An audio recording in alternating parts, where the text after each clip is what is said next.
ஓம் நமோ பகவதே வாசுதேவாய. ஓம் நமோ பகவதே வாசுதேவாய. ஓம் நமோ பகவதே வாசுதேவாய. நாராயணம் நமஸ்கிருத்யா நரம் செய்வ நரோத்தமம் தேவீம் சரஸ்வதிம் வியாசம் ததோ ஜெயம் உதீரயேத். நஷ்டப்ரயேஷ பத்ரேஷு நித்யம் பாகவத சேவையா भगवती उत्तम श्लोके भक्तिर्भवती नैष्टिकी। ओम अज्ञानतिमिरञ्जस्य ज्ञानाञ्जनशलाके चक्षुरुन्मीलितं येन तस्मै श्रीगुरवे नमः।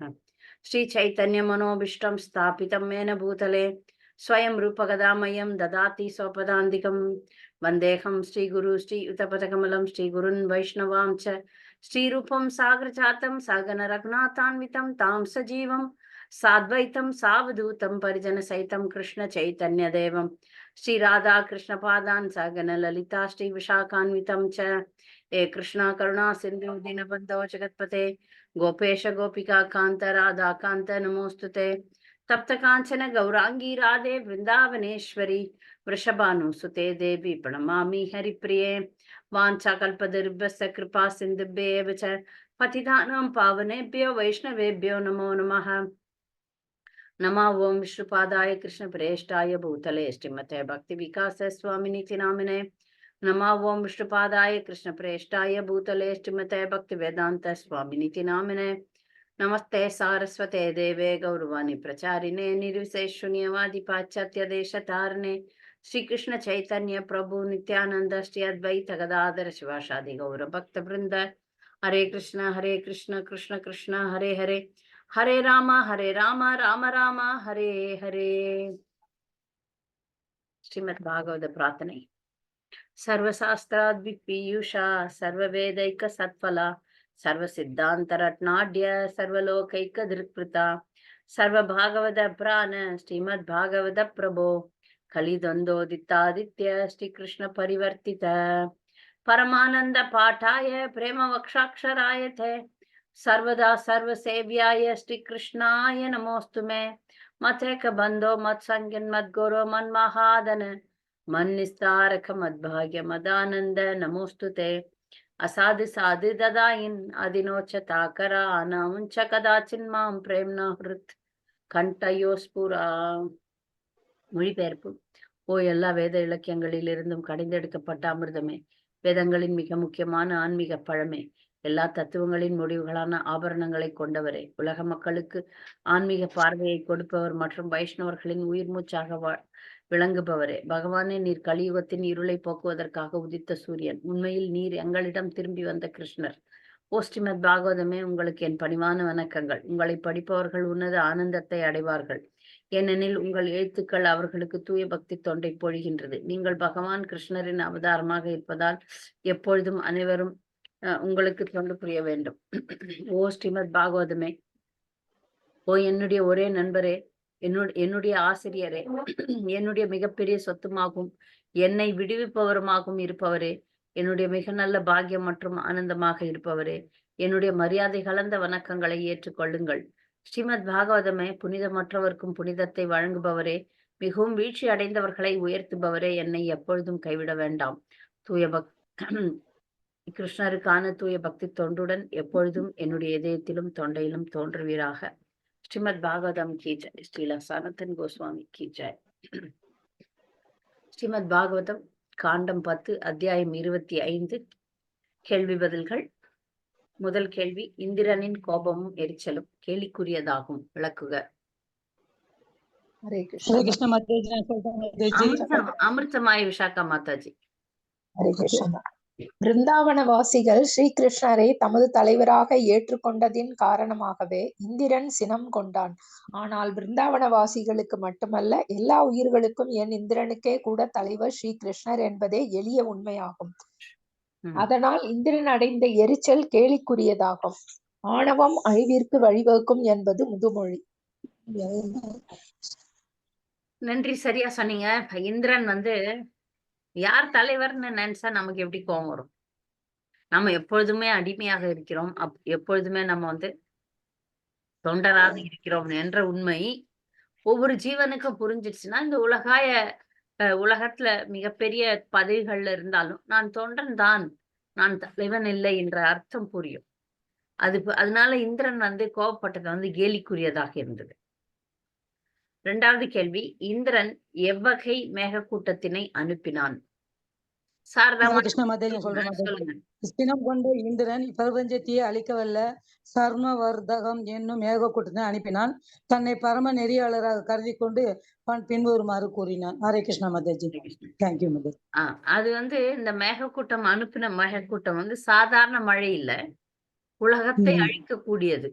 அது கூட பேர், அது கூட வந்து ஒரு தனித்துவம். எல்லாமே பர்சானிபிகேஷன் தான், நபர். அப்ப இந்த மேகக்கூட்டம் கூட நபர்கள், அந்த நபர்கள் பாருங்க வேலை செய்யறாங்க. அப்ப அது வந்து பிரளயம் ஏற்படுத்தக்கூடிய மேகக்கூட்டங்கள், சாம்வார்த்தகம்னு பேரு. நன்றி. அடுத்தது 3வது கேள்வி, ஈசமானி சிறுகுறிப்பு வரைக. ஈசமானின்ற ஒரு வார்த்தையை வச்சு நீங்க என்ன சொல்லணுமோ அதை சொல்லணும்.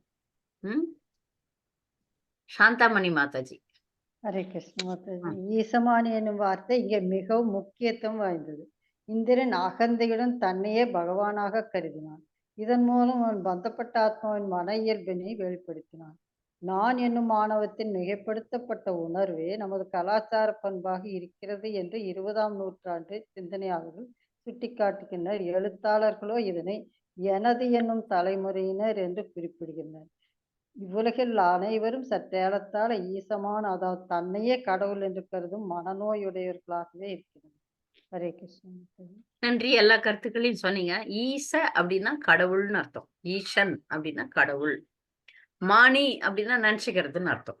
ஈச மானி, தன்னையே கடவுளா நினைச்சு பரமம் நெறியாளனாக நினைத்துக் கொள்வது. இதெல்லாம் வந்து ஆணவத்தின் வெளிப்பாடு. இது ஒரு மனநோய். எனது என்று நினைக்கக்கூடிய மக்களுடைய தலைமுறையில வர்றவங்க எல்லாம் என்னது, இது எல்லாத்துக்கும் நான் தான் தலைவன், எல்லாம் என்னை சுற்றி இருக்க வேண்டும், நான் நான் நான்.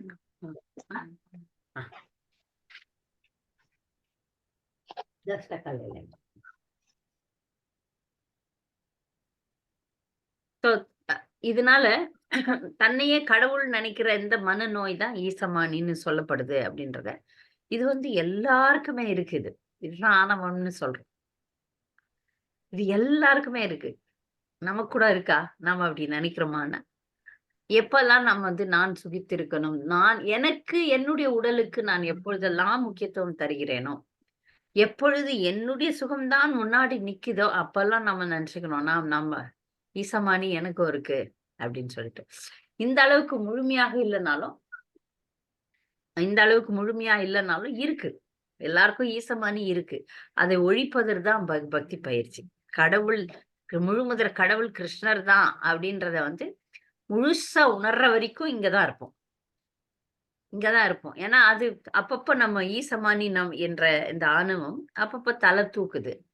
அதை வேரோடு பிடுங்கிடுறதுக்கு தான் நம்ம வந்து பக்தி தொண்டு செய்கிறோம். நன்றி.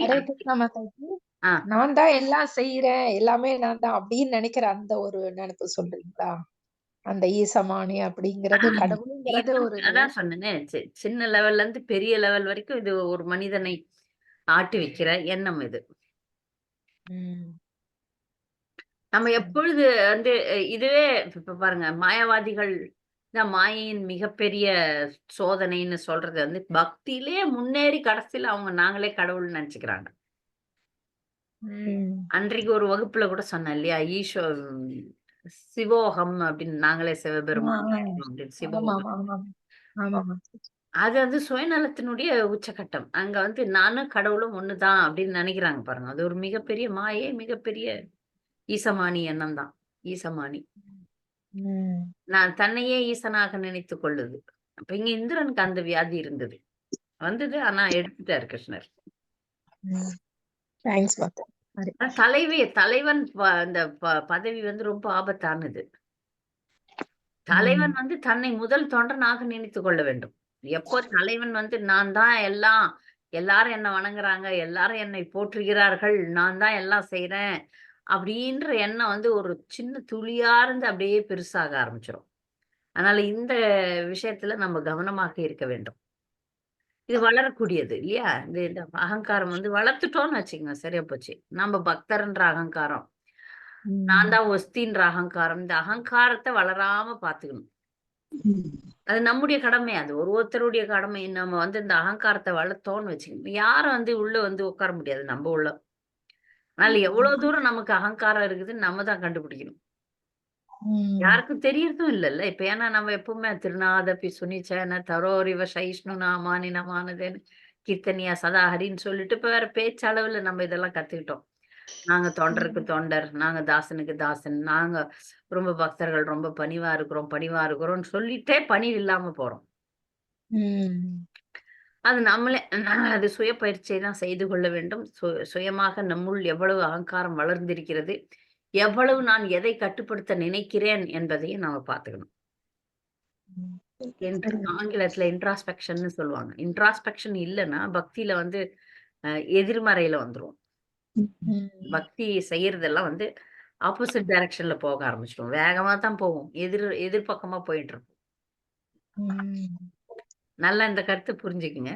ஏன்னா பக்தி வந்து எதை நம்ம விரும்புறோமோ அதை கொடுக்கும். அப்ப உள்ளூர வந்து நமக்கு சரியான புரிதல் இல்ல. நம்முடைய அகங்காரத்தை வளர்க்கறது தான் பக்தின்னும் போது நம்ம எதிர்மறையா போக ஆரம்பிச்சிருவோம்.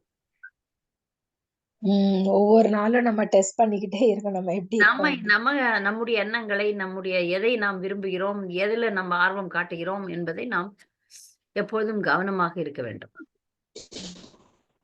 ஓரளவு நாம் நம்முடைய செயல்பாடுகள் எதை நோக்கி போய் கொண்டிருக்கின்றது என்பதுல நம்ம வந்து கவனமாக இருக்க வேண்டும். நன்றி. அடுத்த கேள்வி, இந்திரனின் தவறான கருத்து யாது? ஹரே கிருஷ்ண மாதாஜி, நான் சொல்றேங்க. சொல்லுங்க மாதாஜி, சொல்லுங்க. இந்திரனுடைய தவறான கருத்து யாது? இந்திரன் ஆயர் குலத்தினர் மத்திய அளவது அளவிற்குரிய மனிதனான கிருஷ்ணரை சரணடைந்ததன் மூலம் தன்னை அவமதித்திருக்கிறார் என்று கூறினான். இது நிச்சயம் இந்திரனின் தவறான கருத்தாகும். கிருஷ்ணரை வந்து ஒரு சாதாரண மனுஷனா நினைச்சிட்டாரு. அது தப்பு. கிருஷ்ணர் இடைச்சிறுவர்களோட ஆயர் குலத்தினரோட சாதாரணமா இருந்ததை பார்த்துட்டு இது சாதாரண மனிதன் அப்படின்னு நினைச்சிட்டாரு. அது தவறு. அப்ப இந்திரனுடைய அடுத்த கேள்வி, 5வது கேள்வி, இந்திரனின் அவமரியாதை வார்த்தைகளை கொண்டு சரஸ்வதி தேவி ஸ்ரீகிருஷ்ணரை எப்படி புகழ்கிறாள்? ஹரே கிருஷ்ணா. சொல்லுங்க மாதாஜி. சரஸ்வதி இந்திரனின் அவமரியாதையின் மூலம் சரஸ்வதி தேவி உண்மையில் கிருஷ்ணரை புகழ்கின்றாள் என்று கூறுகிறார்.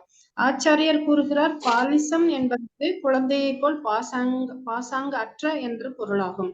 ஸ்தப்தம் என்பதற்கு அவர் யாருக்கும் தலை வணங்காதவர் என்று பொருளாகும். ஏனென்றால் அவர் தலை வணங்கக்கூடியவர்கள் எவரும் இல்லை. அஜ்ஞம் என்றால் அவர் அறிந்து கொள்ள வேண்டியது எதுவும் இல்லை. ஏனென்றால் அவர் எல்லாம் அறிந்தவர் என்று பொருளாகும். பண்டித மானிமை என்றால் முழு மெய்ப்பொருளை அறிந்தவர்களால் அவர் கௌரவிக்கப்படுகிறார் என்று பொருளாகும்.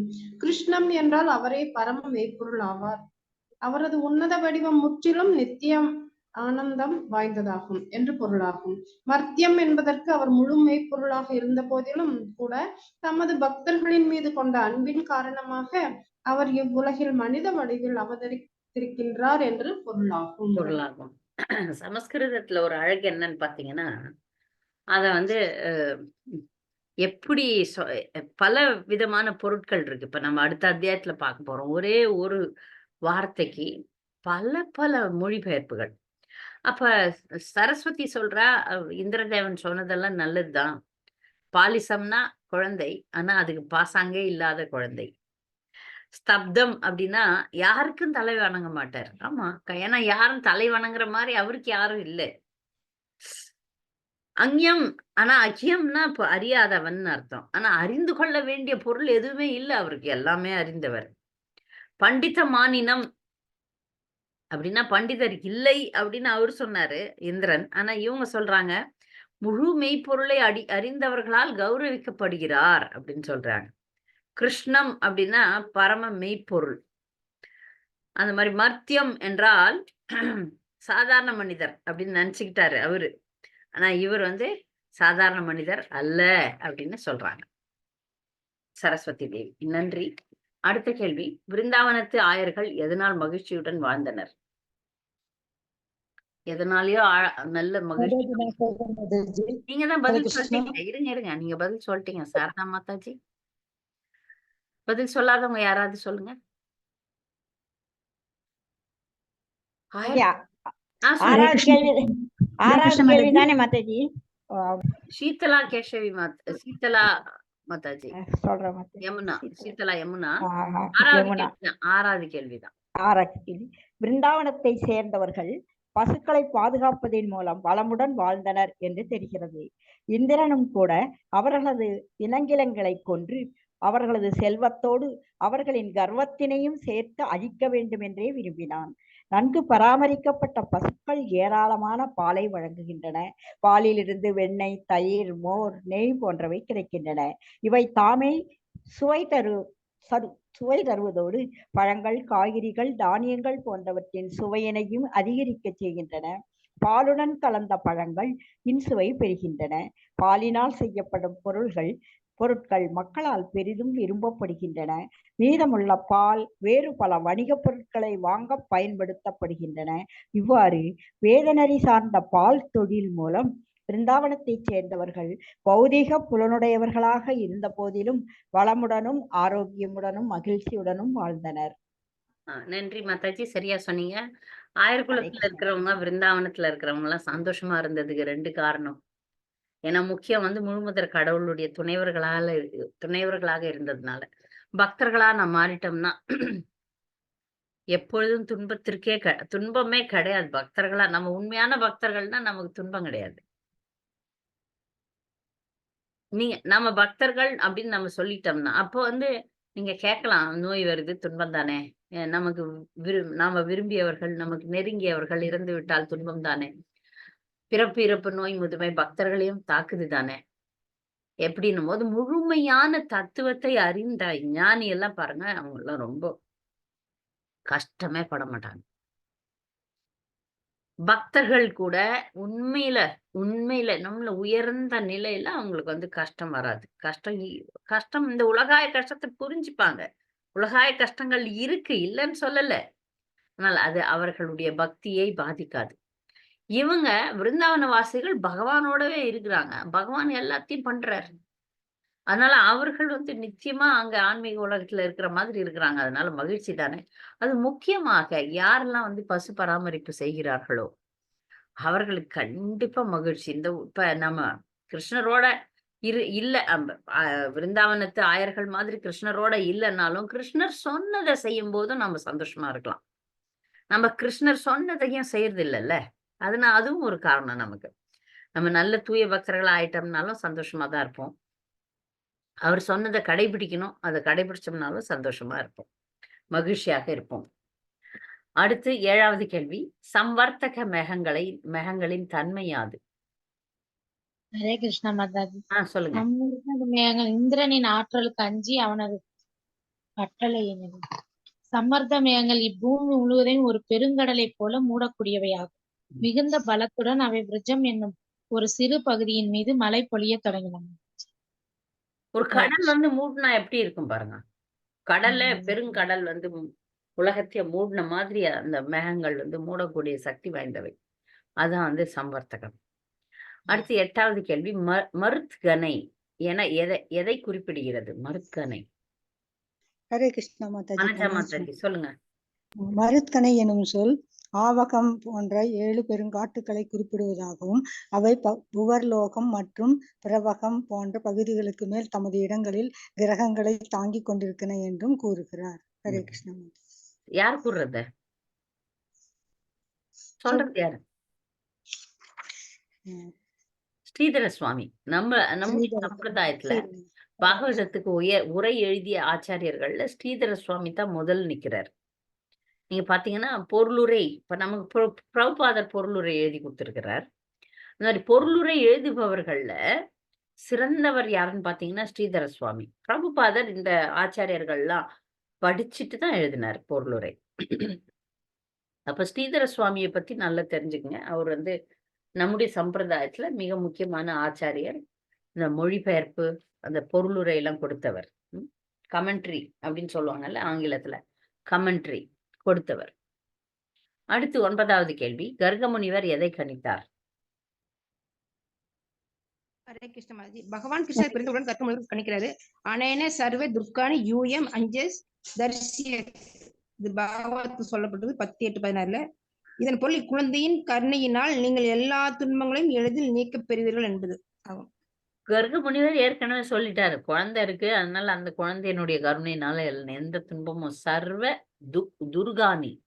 துர்கா அப்படின்னா துன்பம், துர்கா. அதனாலதான் அந்த துக்காலயத்தை ஆள்பவள், அதனால துர்கான்னு பேர் அவளுக்கு. சர்வ துர்கானி யூஎம் அஞ்சஸ் தரிஷ்யத். அப்ப உங்களுக்கு வந்து அந்த எல்லா துன்பங்களும் நீக்க பெறுவீர்கள் இந்த குழந்தையினால அப்படின்னு சொல்றாரு. 10வது கேள்வி, இந்திரன் பிருந்தாவன வாசிகளுக்கு இழைத்த துன்பத்தை பற்றி ஸ்ரீல விஸ்வநாத சக்கரவர்த்தி தாக்கூர் கூறுவது யாது? ஹரே கிருஷ்ண மாதாஜி. மாதாஜி. சொல்லுங்க. ஹரே கிருஷ்ண. சந்தான லட்சுமி மாதாஜி. விஸ்வநாத சக்கரவர்த்தி தாகூரார் விருந்தாவனவாசிகள் மீது இந்திரன் வெளிப்படையாக இழைத்த துன்பமானது பகவானுக்கும் பிருந்தாவனத்தை சேர்ந்தவர்களுக்கும் இருக்கும் அன்பினை அதிகரிக்க செய்ய வேண்டும் என்பதற்காக ஸ்ரீ கிருஷ்ணரின் லீலா சக்தி செய்த ஏற்பாடாகும் இது என்கிறார். ஆச்சாரியார் மேலும் கூறுகையில் இதற்கு ஒரு உதாரணம் தருகிறார். பசியினால் வாடும் ஒருவன் அப்பசியின் வேதனை அதிகரித்த பின் சுவையான உணவினை உண்டான் என்றால் அவனது மகிழ்ச்சி அதிகரிக்கும். அதனால் தான் உண்ணும் மகிழ்ச்சியை பசி அதிகரிக்கும் என்று கூறப்படுகிறது. அதுபோல பிருந்தாவனவாசிகள் சாதாரண பௌதீக கவலைகள் எதனையும் அனுபவிக்காத போதிலும் இந்திரனின் செயலாக பெருந்துன்பத்திற்காளாகி அதனால் பகவானின் தியானத்தில் முனைப்புடன் ஈடுபட்டனர். ஹரே கிருஷ்ணா. ஹரே கிருஷ்ணா, சரியா சொன்னீங்க. நன்றி மாதாஜி. ஸோ பசி எடுத்தா நமக்கு வந்து ரொம்ப பசின்னு வச்சுக்கோங்களேன். அப்ப எது கிடைச்சாலும் அது அந்த பிரசாதத்தினுடைய ருசி அப்படியே ரொம்ப ருசியா இருக்கும் நமக்கு. இப்ப நம்ம தமிழ்நாட்டு மக்கள் நம்மெல்லாம் இப்ப ரொம்ப பசினா, ரொம்ப உடல்நிலை சரியில்லை, ரொம்ப காஞ்சி போயிருக்கிறோம்னா என்ன விரும்புவோம்னா ரசம் சாதம் இல்ல தயிர் சாதம் இல்லையா? 2 தான் தமிழ் மக்கள்லாம் விரும்புறது. முக்காவாசி ரச சாதம் தான். அப்போ நமக்கு வந்து அந்த நம்ம சாப்பிடுற உணவு அதனுடைய ருசி வந்து அப்பதான் தெரியும். ரொம்ப பசியா இருக்கும்போது இது கிடைச்சா நல்லா இருக்குமே அப்படின்னு நினைப்போம். அது போல இந்த விருந்தாவன வாசிகளுக்கு அன்பு இருக்கு கிருஷ்ணர் மேல. ஆனா அங்க ஒரு துன்பம் வந்த பிறகு இந்த இந்திரன் கொடுத்த துன்பத்தினால அந்த அன்பு பன்மடங்கா பெருகுது பாருங்க. ஏன்னா இப்ப பகவான் வந்து எந்த ஒரு தொல்லைகளையும், பிருந்தாவனத்துக்கு வரக்கூடிய எந்த தொல்லைகளையும் இனிமையா மாத்திடுறாரு. இப்ப இந்திரன் இந்த வேலையை செய்யலைன்னா அவங்களுக்கு அங்க ஒரு கோவர்தன லீலையே வந்திருக்காது. அங்க அன்பு பரிமாற்றம் 7 நாள் தொடர்ந்து இருக்கிறாங்க கிருஷ்ணரோட. அதெல்லாம் அள்ளி கொடுக்கணும்னு நினைச்சாரு பக்தர்களுக்கு. அதனால இதெல்லாம் பயன்படுத்திக்கினார். இந்திரனுடைய கர்வத்தையும் அடக்கணும். அது ஒரு ப்ரோக்ராம் நடக்குது சைமல்டேனியஸா. இந்த தேவி தேவர்கள்லாம் பாருங்க கிருஷ்ணருடைய லீலையில தொல்லை தருபவர்களாக இருக்கிறாங்க. முதல்ல பிரம்மா பார்த்தோம், கண்ணுக்குட்டி எல்லாம் தூக்கிட்டு ஓடினாரு. இந்திரன், எந்த தேவி தேவர்கள் எடுத்துக்கங்களேன், தொல்லை மாதிரி வராங்க. பக்தர்களுக்கும் பகவானுக்கும் நடுவுல ஒரு தொல்லைகளாக இருந்து விட்டார்கள். இந்திரன் அப்படித்தான் ஆயிட்டார். வந்தமா பகவானை பார்த்தோமா, தரிசனம் செஞ்சோமா, பூஜை பண்ணோமா அப்படின்னு இல்ல. இந்திரன் வந்து பகவானே நம்பல. இந்திரன் பக்தர் தான். ஆனா இங்க பகவான் வந்திருந்தப்ப அவருக்கு புரியல இதுதான் கடவுள். அந்த மாதிரி ஏமாந்து போயிட்டார் பாவம். சரியா படிக்கலன்னா நம்ம பரீட்சையில ஃபெயில் ஆயிடுறோம்ல, தோல்வியுறுகிறோம்ல. அந்த மாதிரி இவர் சரியான பக்தி பாடம் படிக்கல. அதனால இப்ப பகவான் வச்ச பரீட்சையில ஃபெயில் ஆயிட்டார். 11வது கேள்வி, சத்பாவ யுக்த என்றால் என்ன? சத்பாவ யுக்த என்றால் என்ன? ஹரே கிருஷ்ண மாதாஜி. ஹரே கிருஷ்ணா மாதாஜி, சொல்லுங்க. தேவர்கள் பரமபுருஷ பகவானோட தொண்டர்கள், அதனால அவர்கள் வந்து சத்பாவயுக்த, அதாவது ஆன்மீகத்தன்மை நிரம்பியவர்கள். தேவர்கள் வந்து கண்டிப்பா ஆன்மீக தன்மை நிரம்பியவர்கள் தான். அதனாலதான் பகவான் அவங்களுக்கு எல்லாம் பதவிகளை கொடுத்திருக்கிறார். இந்த பௌதிக உலகத்தை நிர்வாகம் பண்ணும் பதவி அதெல்லாம். இப்ப இந்த பௌதிக உலகமாகிய இங்க நம்ம பூலோகத்திலேயே ஒரு பதவி வாங்கணும்னா எவ்வளவு பாடுபட வேண்டியிருக்கு. அவ்வளவு சுலபமா கிடைக்கிறது இல்லையே. அந்த மாதிரி இதுக்கே ஒரு தகுதி இருக்கணும். ஏதோ ஒரு தகுதி, நெகட்டிவா கூட போறோம். இப்ப காலத்துல எல்லாம் அரசியல்வாதிகளா ஆகணும்னா ஒரு பெரிய குண்டர்களா இருக்கணும். தவறுகள் நிறைய செய்து அதுல பிரபல்யமாகி மக்களை ஏமாற்றும் திறமை உடையவர்களாக இருக்க வேண்டும். ஏமாத்துறதுக்கு கூட திறமை வேணும். அந்த திறமை இருந்தாதானே அரசியல்வாதிகளா மாறுறாங்க. ஆனால் இங்கு பகவானுடைய நேரடி தொண்டர்கள் இவர்கள்லாம் பகவானோட சம்பாஷணை பேச முடியும். ஆனாலும் சில நேரங்கள்ல பகவான் வந்து காட்ட மாட்டார் தன்னை. அப்படி தூரம் அந்த பார்க்கடல்ல இவங்க வந்து நிப்பாங்க. தேவர்கள்லாம் பார்க்கடல் ஓரம் நிப்பாங்க. பகவான் அங்கிருந்து பேசுவார், அவ்வளவுதான். சரி, இது ஓகே, தரேன், வரேன், போறேன், அப்படி வெறுமனே அசரீதி தான் கிடைக்கும். சில நேரங்கள்ல இந்திரலோகத்துக்கு நேரடியா வருவார். அப்ப இந்திராதி தேவர்கள்லாம் ஆரத்தி எல்லாம் பண்ணுவாங்க. இது வந்து சில எப்பொழுதும் இல்லை, எப்பொழுதும் அவர்களோட இருக்கிறார் அப்படின்னா அது பக்தர்களோட மட்டும்தான், யசோதையோட மட்டும்தான், நந்த மகாராஜரோட மட்டும்தான் எப்பொழுதும் இருப்பார். அப்படின்னும் போது அவங்க தூய பக்தர்களா இருக்கணும். இவங்க எல்லாம் நிர்வாகிகள். இந்த நிர்வாகிகள் எப்படின்னா, அப்ப அவங்க நிறைய நேரத்துல பக்தர்கள் வந்து என்ன யாரோ சமீபத்துல கேள்வி கேட்டிருந்தாங்க, பக்தர்கள் தவறு செய்ய முடியுமா அப்படின்ட்டு. ஏன்னா அதுக்கு பதில் இங்கே இருக்கு. இந்திரன் பக்தன் தான், அதுல ஒரு சந்தேகமே கிடையாது. ஆனா தவறு செய்யக்கூடியவர். தூய பக்தர்கள் தான் நிறைய தவறு செய்யறதில்ல. அவர்களாலும் சில தவறுகள் இழைக்கப்படும். ஏன்னா பகவான் அந்த மாதிரி ஒரு தவறு செய்ய வைக்கணும்னா வச்சிருவார். நாம வந்து இதை எங்க பார்த்தோம்னா சித்திரகேது வாழ்க்கையில பார்த்தோம். ஏன்னா சிவபெருமான் மிகப்பெரிய வைஷ்ணவர். அவரை அவமானப்படுத்தணும்ன்ற எண்ணம் கிடையாது கண்டிப்பா. யாருக்கு? விருத்ராசுரனுக்கு, சித்திரகேது மன்னனுக்கு. ஆனால் அங்கு அவனை சித்திரகேதுவை சிவபெருமானை அவமானப்படுத்துற விஷயத்த பகவான் செய்ய வைக்கிறார். அப்போ பக்தர்கள் வைஷ்ணவ அபராதம் செய்ய விரும்புறது கிடையாது. சித்திரகேது விரும்பல, ஆனால் செய்ய வச்சார். ஏன்னா அங்க ஒரு லீலை நடக்கணும், அங்க சித்திரகேதுக்கு விரைவில் மோட்சம் தரணும். அந்த மாதிரி சில காரணங்களால பொதுவா இப்ப நம்ம பரீட்சித் மகாராஜர் கதையில கூட பாக்குறோம். பரீட்சித் மகாராஜர் செத்த பாம்பை எடுத்து முனிவர் மேல போடலாமா? அப்ப இது வந்து ஒரு சாதாரண மனிதன் கூட செய்ய மாட்டான். ஒரு முனிவர் இருக்கிறாருன்னா அவரை அவமானப்படுத்த மாட்டான். ஆனா அவ்வளவு பெரிய பக்தர் அந்த தவறை ஏன் செய்தார் அப்படின்னும் போது தவறு செய்ய வைக்கிறது பகவான். அந்த மாதிரி ஜெய விஜய் வந்து எப்பொழுதும் நித்திய சூரிகள் பகவானோட இருக்கிறவங்க. அவங்க ஏன் அந்த 4 பிராமணர்களை தடுத்து நிறுத்தி அவமானம் போகக்கூடாதுன்னு சொல்லணும்? தவறுகள் இப்ப தூய பக்தர்கள்லாம் தவறுகள் செய்யறாங்கன்னா அது பகவானுடைய நேரடி கண்காணிப்பின் கீழ். பகவானுடைய நேரடியா அவங்க வந்து பகவான் வந்து அவர்களை செய்ய வைக்கிறார். அதை அப்ப நான் கூட இன்னைக்கு பெரிய தப்பு பண்ணிட்டு பகவான் என்ன செய்ய வச்சாருன்னு சொல்லக்கூடாது. நமக்கு வந்து பகவான் அந்த மாதிரி ஒரு வாய்ப்பு கொடுக்கிறார். தவறு செஞ்சினா தண்டனை விழுவோன்ற வாய்ப்பு. அங்க அப்படி கிடையாது. அந்த பக்தர்களோட சில லீலைகளுக்காக விஷயங்கள் நடக்குது. அதனால தூய பக்தர்கள் கூட சில நேரங்கள்ல தவறுகள் செய்யலாம். அது பகவானுடைய நேரடி கண்காணிப்பின் கீழ். அதனால இங்க இந்திரன் பக்தன் தான், அதுல ஒரு சந்தேகமே கிடையாது. அவர் ஆன்மீக சக்தி, ஆன்மீக தன்மை நிறைய வைத்திருப்பவர். ஆனாலும் ஒரு சில தவறுகள் இந்த மாதிரி நடக்கலாம். 12வது கேள்வி, பகவானுக்கு அர்ப்பணிக்கப்படும் எதுவும் ஆன்மீகமாகிறது? பகவத்கீதை 4:24 கொண்டு விளக்குக. ரொம்ப அழகான ஸ்லோகம் அது. நீங்க தான் சொல்லிட்டீங்களே சீதலா யமுனா. பதில் சொல்லாதவங்க வாங்க. சரஸ்வதி மாதாஜி சொல்லிட்டீங்க. பதில் சொல்லாத பக்தர்கள். நான் பேரை கூப்பிட ஆரம்பிச்சிருவேன். ரொம்ப கேப் விட்டுட்டேன்னு நிறைய பேர் படிக்கல போல் இருக்கு. நிறைய பக்தர்கள் படிக்காம வந்திருக்கீங்க. பத்மா காரைக்குடி பதில் சொல்லிட்டீங்க.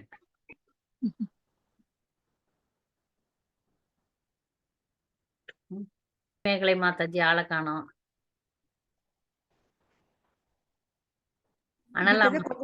மாதாஜி 25 பேர் இருக்கிறா. அது கொஞ்சம் பேர் பேசாத இருப்பாங்க. ஆமா 24 பேர் தான். 24 கிட்ட இருக்கேன். அவங்க 25 பேரை கூப்பிட்டா அப்புறம் அனலா மாதாஜி படிக்கல. அனலா மாதாஜி படிக்கல. ராஜேஸ்வரி மாதாஜி படிச்சீங்களா? ஹரே கிருஷ்ணா. சொல்லுங்க மாதாஜி. பகவத்கீதையில் 4:26 பிரம்மார்ப்பணம் பிரம்மகவீர் பிரம்மாத்மவ் பிரம்மணாஹூதம் பிரம்மணல தேன கந்தவியம் பிரம்ம கர்ம சமாதினா. பகவானுக்கு மரியாதையுடன் அர்ப்பணிக்கப்படும் எதுவுமே ஆன்மீகத்தன்மையாயிடுது. தேவர்கள் இந்த உலகத்தோட பல்வேறு தொலைகளையும் நிர்வகிப்பதன் மூலம் பகவானுக்கு பக்தி தொண்டு செய்யறாங்க. அதாவது ஆகையினால்தான் தேவர்களோ அல்லது பகவானின் பக்தர்களோ அல்லது அவங்க தன்மை தூய்மை உடையது, சத்பாவம் ஆகும். சரியா சொன்னீங்க, நன்றி. கூப்பிட்டாதான் பதில் சொல்லுவீங்களா? பிரம்மார்ப்பணம் பிரம்மஹவீர் பிரம்மாக்னவ் பிரம்மர்குதம் பிரம்மைவ தேன கந்தவ்யம் பிரம்ம கர்ம சமாதினா. மாதாஜி என்னோட பேர் நான் 11 சொன்ன மாதாஜி. இதுல மறுபடியும் நான் ரிப்புகரமாலன் இருக்கு. இப்ப அங்க அப்பே சொன்னாங்க சொல்லிட்டீங்களா? அது நீங்க சொல்லக்கூடாது. 11 சொன்ன மாதாஜி, நான் மறந்துட்டேன். பதில் சொல்லிருக்கீங்க, நான் மறந்துட்டேன். நீங்க ராஜேஸ்வரி சொல்லலன்னு நினைச்சிட்டேன். நல்லது நல்லது, ஓகே சரி, நல்லா சொன்னீங்க, நன்றி. பகவானுக்கு எந்த பொருளை நம்ம பகவானுக்கு அர்ப்பணிக்கும் போது அது தூய்மை அடைகிறது. அதனுடைய பௌதிக தன்மை மாறி அது தூய்மை அடைகிறது. அதுதான் இந்த ஸ்லோகம் சொல்லுது, பிரம்மார்ப்பணம். பிரம்மார்ப்பணம்னா பிரம்மனுக்கு இல்ல, பகவானுக்கு அர்ப்பணம் பண்றது. அடுத்து 13வது கேள்வி, ஒருவன் எதனால் தர்ம நெறியற்றவனாக மாறுகிறான்?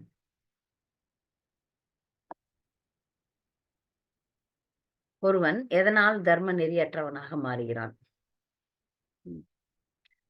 நிறைய பேர் மௌன விரதம் எடுத்துட்டாங்க. சாந்தாமணி மாதா சொல்லிட்டீங்க இல்லையா? சரி சொல்லுங்க சொல்லுங்க. சரி, மான அல்லது வீணானவம் என்பது பந்தப்பட்ட ஆத்மாவுக்கு கவலையின் சுமையாகும். பொய்மை கர்வம் கொண்ட மனிதன் அமைதியுடனோ அல்லது திருப்தியுடனோ வாழ்வதில்லை. ஏனென்றால் அவன் தன்னை பொய்மையாகவும் செயற்கையாகவும் அடையாளம் காண்கிறான். அவனை பகவான் எப்படி காப்பாத்துறார்?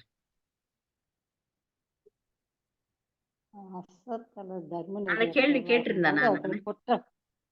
குற்றமுறைக்கு அவனது பாவம் செய்ய தூண்டும் மாணவத்தை அழிப்பதன் மூலம் அவர்களை அதர்ம வழி செல்லாது காப்பாற்றுகின்றார். முதல்ல பகவான் யாரையாவது காப்பாத்தணும்னு நினைச்சாருன்னா அந்த பக்தர்கிட்ட இருக்கிற அந்த பௌதிகமான விஷயங்கள், இப்ப நிறைய பணம் இருக்கு, பணத்தை எடுத்துருவார், செல்வத்தை எடுத்துருவார். ஒரு பதவி இருக்குன்னா அந்த பதவியை எடுத்துருவார், பறிச்சிருவார்.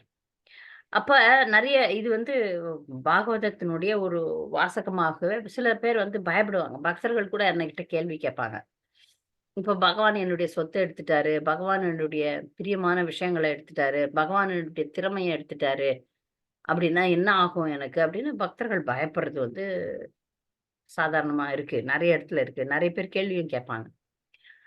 இப்ப நாம பகவானை சரண் அடைஞ்ச பிறகு நம்முடைய வாழ்க்கை முழுக்க அவருடைய கட்டுப்பாட்டுல போயிடும்.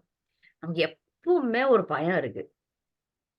இது இல்லைன்னா நம்ம என்ன பண்ணுவோம், அது இல்லைன்னா நம்ம எல்லாம் பயம் என்பது ஜீவராசியினுடைய இயல்பாவே இருக்கு. பயத்தினாலதான் இந்த பௌதிக உலகத்திலே சிக்கின்னு இருக்கும். எதை பார்த்தாலும் பயம், எதை நினைச்சாலும் பயம். இப்ப என்ன பயம் வந்துடுச்சுன்னா எல்லாருக்கும் யோசனை பண்ணி பாருங்க, இந்த பயம் எல்லாருக்கும் இருக்கு. நான் இந்த பிறவிலே கிருஷ்ணர்கிட்ட போவேனா போக மாட்டேனா இல்லையா? எல்லாருக்கும் பயம் இருக்கு. இல்ல இந்த நமக்கு கிடைக்கலன்னா என்ன பண்றது? இந்த மாதிரி பயம் எல்லாம் நமக்கு இருக்குல்ல. பகவானை பொறுத்த வரைக்கும் இப்ப நாம பக்தியில வந்த பிறகு முழு கட்டுப்பாடு கிருஷ்ணர் எடுத்துப்பாரு.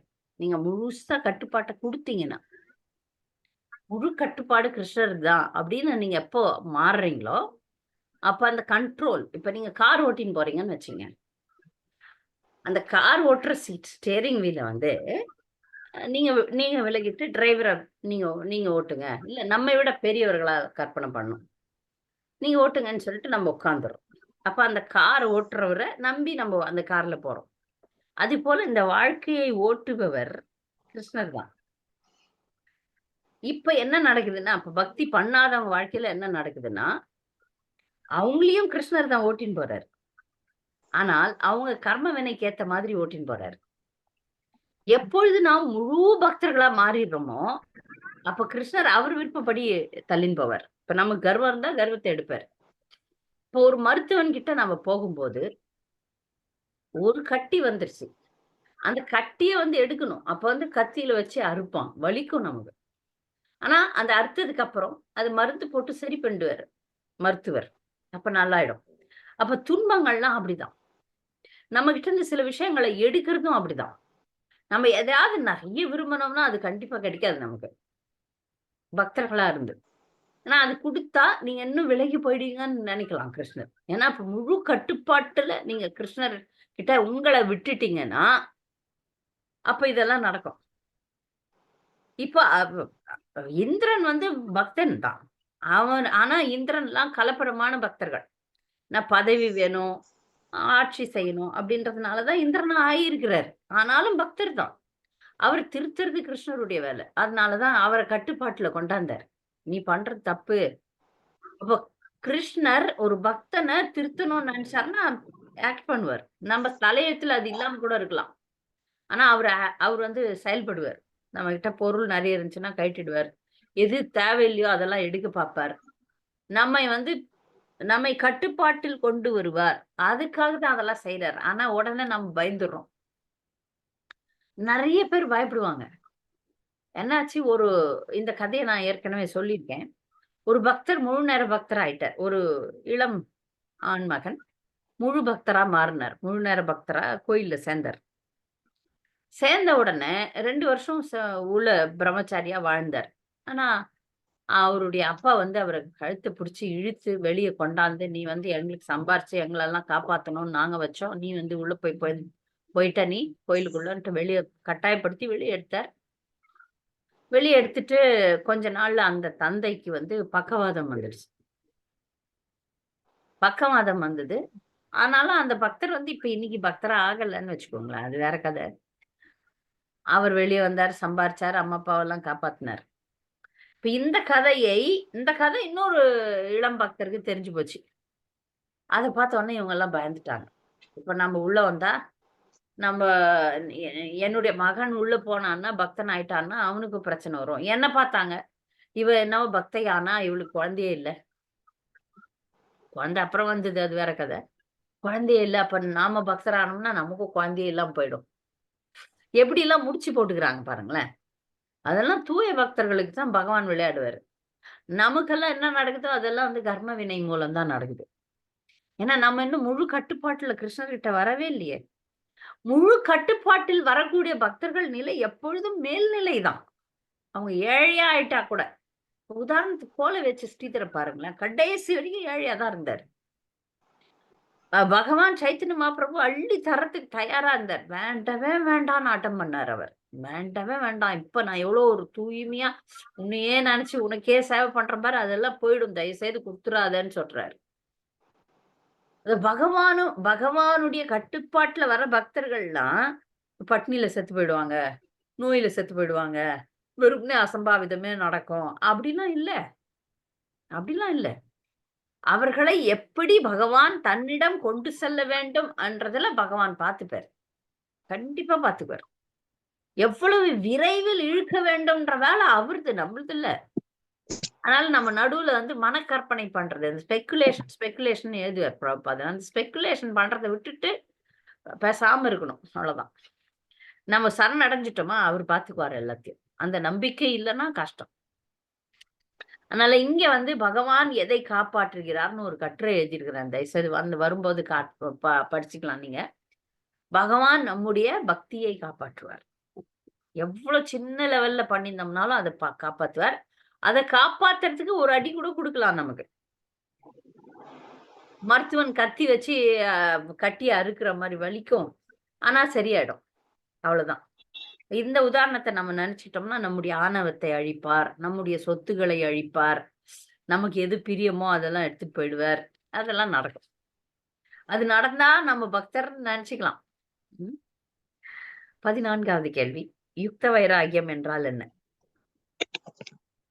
யுக்த வைராகியம் சொல்லுங்க மாதாஜி. யுக்த வைராகியம் வந்து கோபகோசாமி சொல்லிக்கிறாரு, நம்ம இருக்கிற பொருள் எல்லாம் வந்து பகவான் நற்பணிக்கு பயன்படுத்துறது. பகவான் பெருமை பார்ப்பதற்குள்ள நம்ம செல்வத்துல செயல்படுத்தலாம். தெய்வீ சமுதாயத்தை உற்பத்தி பண்ண வேண்டும், சேர்த்து நடத்தணும். சரியா சொன்னீங்க. மதிமயங்க கூட சரி, ஆனா யுக்த வைராகியம்னு சொல்லிட்டு நம்ம ரொம்ப ஆடம்பரமாவும் போகக்கூடாது. நமக்குன்னு ஒரு கட்டுப்பாட்டு எல்லை வேண்டும். சரியா? நன்றி. அடுத்த கேள்வி, பகவானின் விரதம் யாது? ஹரே கிருஷ்ண மாதாஜி சொல்லட்டுங்களா? சுந்தரி மாதாஜி வந்தாங்க. சரிங்க, சொல்லட்டும். சுந்தரி மாதாஜி பதில் சொல்லுங்க. ஹரே கிருஷ்ணா மாதாஜி. இந்த ஆயர்குலம் எனது சொந்த குடும்பம். ஆதலால் ஆயர்கள் என்னை அடைக்கலம் கொண்டு என்னையே தாங்கள் தலைவனாகவும் ஏற்றுக் கொண்டிருப்பதனால் எனது யோக சக்தியால் நான் ஆயர் குலத்தை பாதுகாப்பேன். மேலும் எனது பக்தர்களை காப்பதாக நான் விரதம் மேற்கொள்கின்றேன். ஹரே கிருஷ்ணா. ஹரே கிருஷ்ணா. பாத்தீங்களா, என்னுடைய பக்தர்களை நான் காப்பாத்துவேன் அப்படின்ட்டாரு. அவ்வளவுதான். அது விரதமா? பகவானுக்கு என்ன விரதம்? பக்தர்களை காக்கிறது தான் விரதம். ஆனால் நம்ம எல்லாம் நல்ல நிம்மதியா சந்தோஷமா இருக்கலாம். பகவான் கண்டிப்பா நம்மை காப்பாற்றுவார். 16வது கேள்வி, மத் சரணம் என்ற சொல் எதை குறிக்கிறது? மத் சரணம் சொல்லவா மாதாஜி? சொல்லுங்க மாதாஜி. மத் சரணம் எனும் சொல் பிரஜஜனம், அதாவது விருந்தாவனவாசிகளுக்கு பகவான் கிருஷ்ணர் ஒரே அடைக்கலமாக மட்டும் இருக்கவில்லை, பகவான் கிருஷ்ணருக்கு ஆயர் குலமே தமது குடும்பமாகவும் கூட இருந்தது என்று குறிப்பிடுகிறார். பகவானுக்கு வந்து இந்த ஆயர்குலர் மக்களுக்கு வந்து ஒரே ஒரு சரணம் தான், கிருஷ்ணர் தான், வேற எதுவும் கிடையாது. கிருஷ்ணர் மட்டுமே. கிருஷ்ணருக்கு அவர் தான் அவங்க எல்லாம் குடும்பம், நண்பர்கள், அன்பர்கள், உயிர். அப்படி 2 பேரும் ஒருத்தருக்கு ஒருத்தர் மிக அந்யோன்யமாக இருந்ததை இங்க பார்க்கலாம் தூய பக்தர்கள். 17வது கேள்வி, ஹரிவம்சம் ஸ்ரீ கிருஷ்ணர் கோவர்தனகிரியை எப்படி தூக்கினார் என கூறுகிறது? ஹரிவம்சம் என்ன சொல்லுது? எப்படி தூக்குனாராம்? சொல்ற மாதாஜி. அது ஒரு வர்ணனை சொல்லுங்க மாதாஜி. ஹரிவம்சத்தில் கிருஷ்ணர் கோவர்தனகிரியை தனது இதயத்தினால் தூக்கினார் என்று உறுதி செய்யப்பட்டிருக்கிறது. சத்தில் சங்கதோ மேனகர் கிரி கவ்யேன பாணினா, அதாவது நேயங்களை தொட்டு கொண்டிருந்த மலையினை அவர் தமது இடகரங்களால் தூக்கினார் என்பது பொருளாகும். ஹரே கிருஷ்ணா. ஹரே கிருஷ்ணா. நல்லா சொன்னீங்க, நன்றி. வர்ணனை நல்லா இருந்தது. மேகங்களை தொட்டு கொண்டிருந்த மலையினை தமது இடது கரத்தினால் தூக்கினார். இடது கரத்துல சுண்டு விரல்னால தூக்கினார். அவர் ஒரு சின்ன குழந்தை ஒரு காளானை தூக்குற மாதிரி தூக்கினார். நன்றி. அடுத்த கேள்வி, ஹம்சாரிக்கி என்பது யாது? அது என்ன செய்தது? ஹம்சாரிக்கி பத்மா சொல்லுங்க. ஹம்சாரிக்கி என்பது சிறிது நேரத்திற்கு தற்காலிகமாக மலையினை அங்கிருந்து அகற்றியது. பகவான் கோவர்தனகிரியை தூக்க தயாரானவுடன் அவரது யோகமாய சக்தியின் ஒரு அம்சம்தான் ஹம்சாரிக்கான். வெரி குட், நல்லா சொன்னீங்க பத்மா. ஹம்சாரிக்கின்றது வந்து பகவானுடைய பல சக்திகள் இருக்கு. அந்த சக்தியில ஒரு சக்தி. பகவானுக்கு வந்து அவருடைய சக்திகளே வந்து எல்லாமே நடத்தி கொடுக்கும். அப்ப அவர் வந்து வீட்டுல இருந்து கோவர்தன மலையை தூக்குற வரைக்கும் போவார்ல, அப்பவும் மழை பெஞ்சுட்டு தானே இருக்கு. அவர் நினைல அந்த ஹம்சாரிக்கி அப்படின்ற அந்த அவருடைய சக்தி அவருக்கு பாதுகாக்குது. அவருக்கு ஒரு கொடை. அவர் போற இடத்துல மழை வராது. எல்லாம் மேஜிக் மாதிரி தெரியும் நமக்கு. மழைன்னா எல்லாரும் நனையதான் வேணும். ஆனா பகவான் நனைய மாட்டார். ஏன்னா அவர் தான் பகவான். அவருடைய சக்தி அவரை வந்து அவருக்கு வந்து அந்த அந்த துன்பத்தை கொடுக்காது. அவர் எப்பொழுதும் துன்பமே கிடையாது. கிருஷ்ணருக்கு இல்லாத ஒன்று எதுன்னா துன்பம். அதனால அந்த சக்தி, ஹம்சாரிக்கின்ற சக்தி அவரை நனைய விடல. 19வது கேள்வி, பகவானின் கரம் பட்டதால் ஸ்ரீ கோவர்தன மலை எப்படி மாறியது?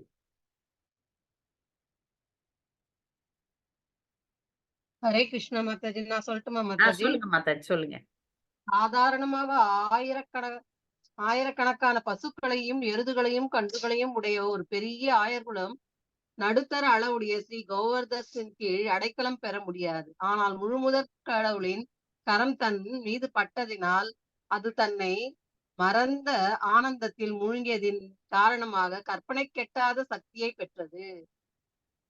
ஹரே கிருஷ்ணா. அப்புறம் வந்து அங்க வந்து இந்திரனுடைய வஜ்ராயுதம் வந்து பசும்புல் மாதிரி ஆயிப்போச்சு. அந்த கோவர்தன மலை வந்து 3 உலகத்துக்கும் அடைக்கலம் தரக்கூடிய அளவுக்கு சக்தி வாய்ந்ததா மாறிடுச்சு.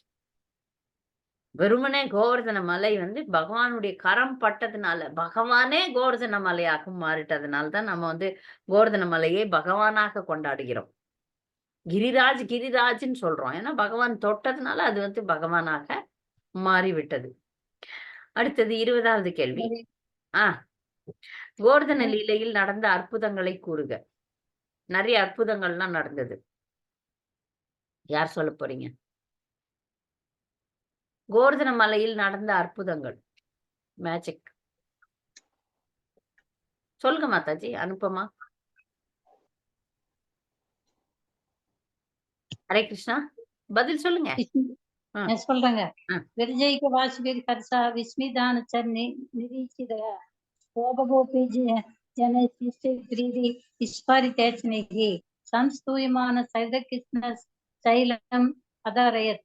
விருந்தாவனவாசிகள் பகவான் கிருஷ்ணன் கீர்த்திகளை இசைத்துக் கொண்டிருக்க அவர் மலையினை தூவிக்கொண்டு நின்றார். அவர்கள் அனைவரும் அவரும் சேர்ந்திருக்கும் பாக்கியம் இப்போது கிடைத்துவிட்டது. அவர் மகிழ்ச்சியுடனும் ஆச்சரியம் தரும் விழிகளும் அவரை பார்த்தனர்.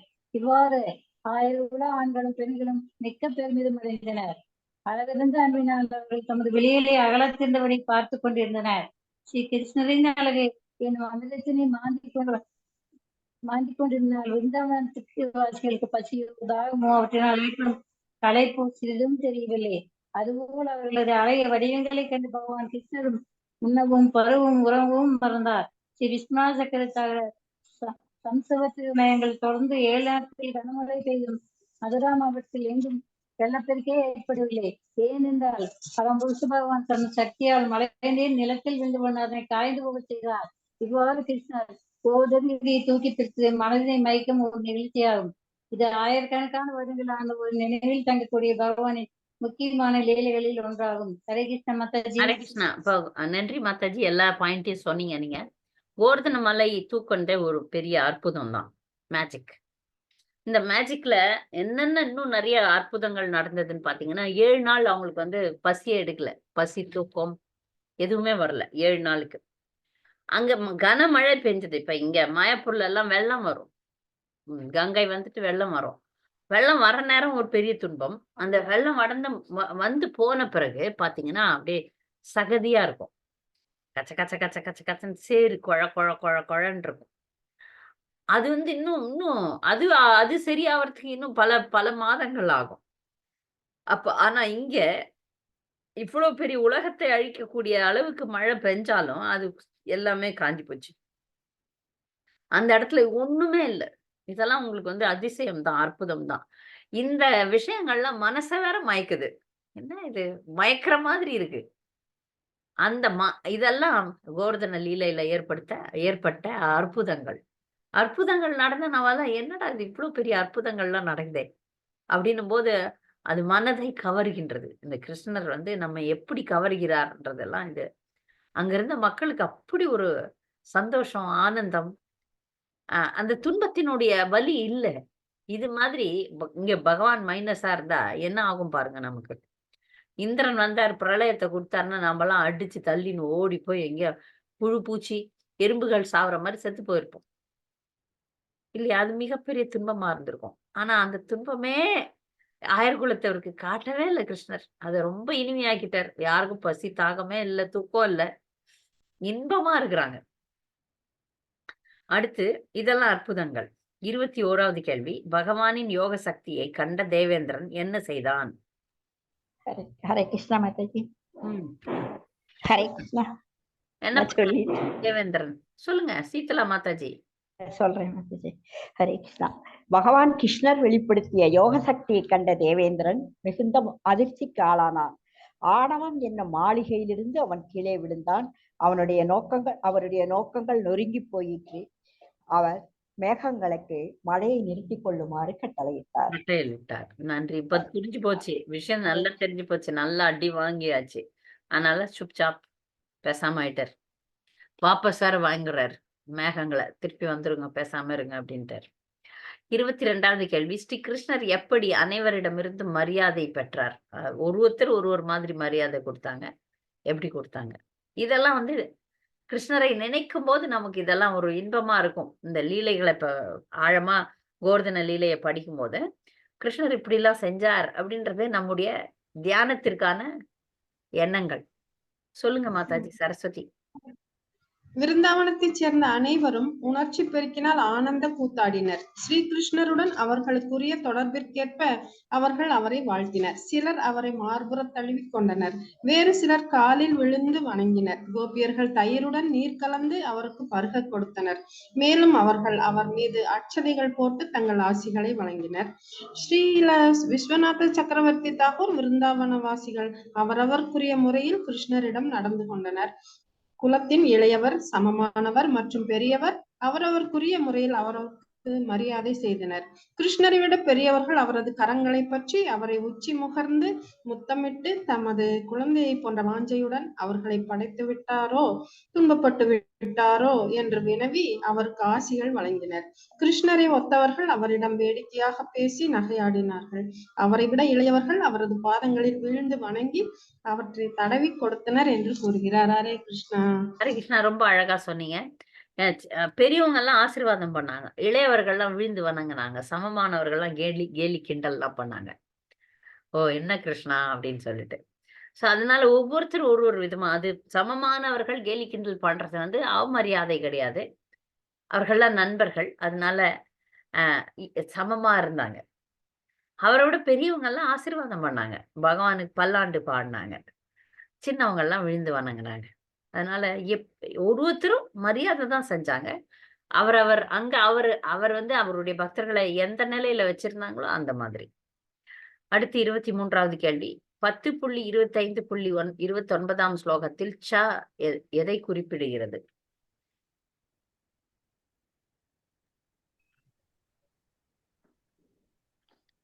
ஹரே கிருஷ்ணா.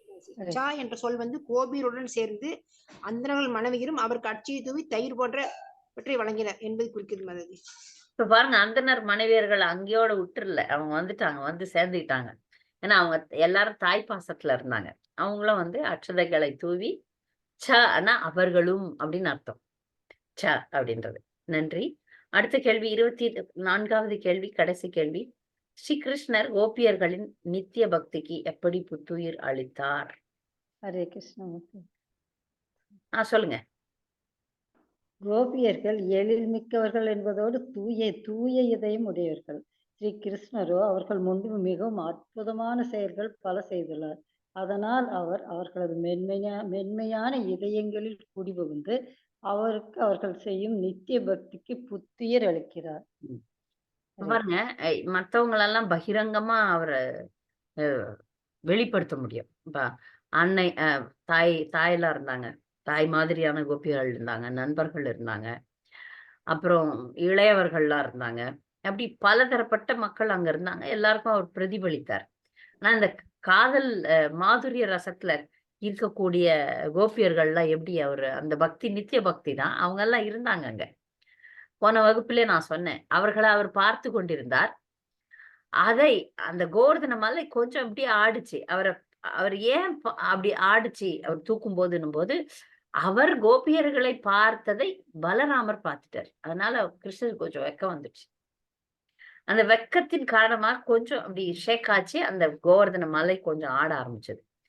இந்த பகிரங்கமாக தன்னுடைய பக்தர்களான கோபியர்களுக்கு பிரதிபலிக்க முடியாது. அதனால இதயத்தில்